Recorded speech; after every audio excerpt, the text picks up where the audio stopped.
Bonjour Nicolas Bouzou.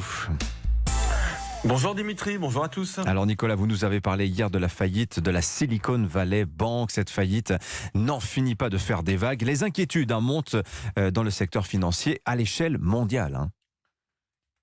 Oui, écoutez, moi je vous disais hier que cette affaire ne me plaisait pas. Une faillite bancaire, ça n'est jamais rien. Une faillite bancaire, ça n'est pas une faillite classique d'ailleurs. Mais c'est finalement la bonne nouvelle. Les autorités bancaires et financières américaines ont pris les choses très au sérieux. La Banque centrale, l'organisme qui assure les dépôts bancaires et le secrétariat au Trésor, c'est l'équivalent du ministère de l'économie, ont agi tous trois très vite et massivement. En fait, les leçons de 2008 où on avait tardé à prendre des décisions ont été tirées. Alors, le point clé, c'est qu'il ne faut surtout pas que les épargnants aient peur de perdre leur argent. Alors, dans le cas de la Silicon Valley Bank, les épargnants, justement, est-ce qu'ils vont récupérer leur argent ?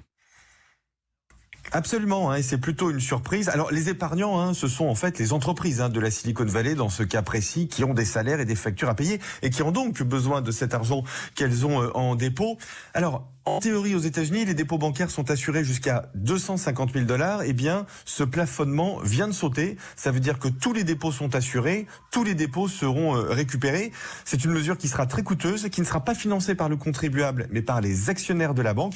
L'idée, c'est de rassurer les déposants tout en punissant les actionnaires en quelque sorte. Les épargnants récupèrent tout, mais la banque, elle, ne sera pas renflouée.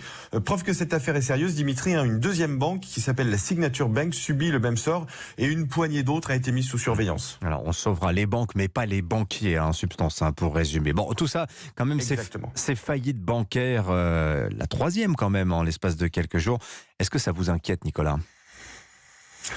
Écoutez, ça montre que la régulation bancaire américaine a été déficiente. Alors, la bonne nouvelle, je le disais, c'est qu'aujourd'hui, les autorités américaines gèrent très bien l'urgence du problème, ce qui devrait éviter une contagion à l'Europe. En théorie. Mais ce qu'il faut comprendre, c'est que la hausse des taux d'intérêt bouscule tout le secteur financier qui ne peut plus se financer gratuitement. C'est une immense différence avec ce qui s'est passé ces dernières années et c'est déstabilisant pour le monde de la finance. En fait, on paye les conséquences retardées de la politique de taux d'intérêt zéro qui avait été mise en place pour aider les États à rembourser leurs dettes. On a troqué un risque de crise des finances publiques contre un risque de crise bancaire. Bon, pour l'instant, mini-crise bancaire, on devrait en rester là, mais enfin, c'est plus qu'un avertissement. Ouais, il y a quand même le cas en Europe d'une banque qui est beaucoup plus grosse que la Silicon Valley Bank, qui s'appelle Crédit Suisse, qui inquiète beaucoup de monde. On en parlera tout à l'heure dans le journal de 8h. Merci beaucoup Nicolas Bouzou.